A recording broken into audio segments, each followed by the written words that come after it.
Hi friends, welcome to my channel. రోజైతే వరిపిండితో చెకోడీలు అయితే prepare చేస్తున్నాను. ముందుగా అయితే పెసరపప్పునైతే ఒక అరగంట ముందే నానబెట్టుకున్నాను. ఈ కప్పుడైతే వాటర్ అయితే తీసుకుంటున్నాను కదా, ఇదే కప్పుతో ఒక కప్పు వరిపిండిని అయితే తీసుకుంటాను. ఈ వాటర్ని అయితే ఎసరు పెట్టుకుని అయితే దీనిలోకి కొద్దిగా సాల్ట్ని అయితే వేస్తున్నాను. ఇలా సాల్ట్ వేసిన తర్వాత కొంచెం కారం కూడా యాడ్ చేసుకోవాలి.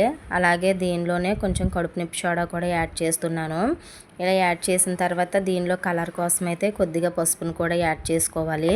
ఇలాగ ఇవన్నీ యాడ్ చేసిన తర్వాత ముందుగా నానబెట్టుకున్న పెసరపప్పును కూడా వాటర్ అయితే వంపేసి దీనిలో అయితే వేసేసుకోవాలి.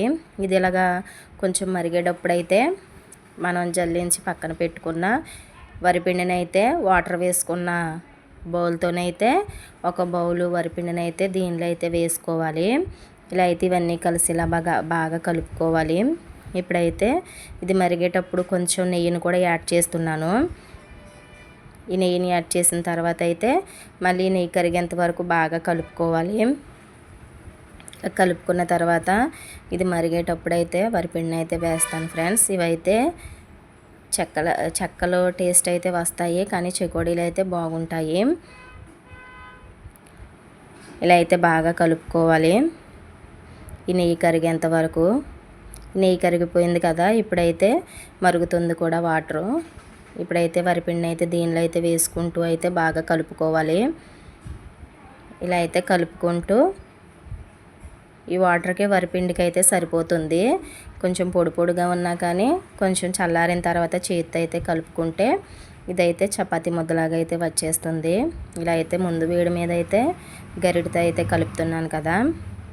ఇప్పుడైతే చూడండి కొంచెం గోరువెచ్చగా అయితే ఉంది. ఇలా అయితే ఉన్నప్పుడు ఇలా చేతితో అయితే కలుపుకుంటూ దీన్ని చపాతీ ముద్దలాగా అయితే చేసుకోవాలి. చేసుకున్న తర్వాత దీన్ని అయితే ఫ్యాన్ గాలికి కట్ట వదిలేస్తే ఆరిపోతుంది. దీనిపైన అయితే నెయ్యి కానీ నూనె కానీ అప్లై చేసుకుని మూత అయితే పెట్టుకుని మనకి ఎంత అవసరమో అంత అయితే తీసుకుంటూ అయితే చెకోడీలు అయితే ప్రిపేర్ చేసుకోవాలి. ఇప్పుడైతే దీన్ని అయితే చపాతీ ముద్దలా చేశాను కదా, దీనిపైన అయితే నెయ్యి అయితే వేసుకుని మొత్తం కలిసేలాగా ఒకసారి నెయ్యినైతే దీన్ని అంతా పట్టించుకోవాలి. ఇలా పట్టించుకుని మనకి ఎంత అవసరమో అంత అయితే తీస్తాను. చెకోడీలు అయితే చాలా పర్ఫెక్ట్గా అయితే వచ్చినాయి. టేస్ట్ కూడా బాగున్నాయి.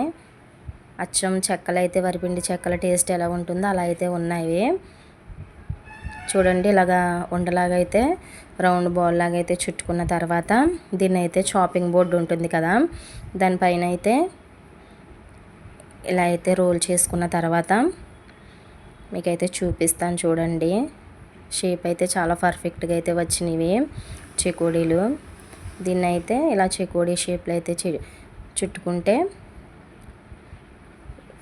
ఇలా అయితే మొత్తం పిండిని అయితే చెకోడీలు అయితే ప్రిపేర్ చేసుకోవాలి.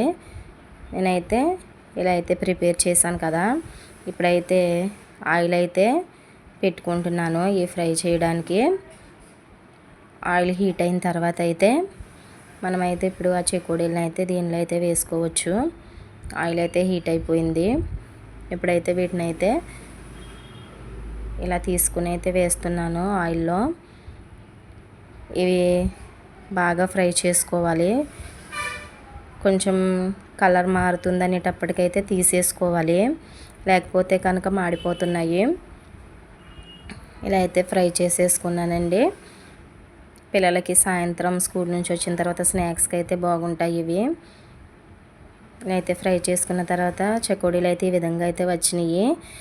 చెకోడీలు చేసిన తర్వాత కొంచెం పిండి మిగిలితే ఇలా అయితే ప్రిపేర్ చేశాను. నా వీడియో కనుక నచ్చినట్లయితే లైక్ చేయండి, షేర్ చేయండి, సబ్స్క్రైబ్ చేయండి. Bye friends.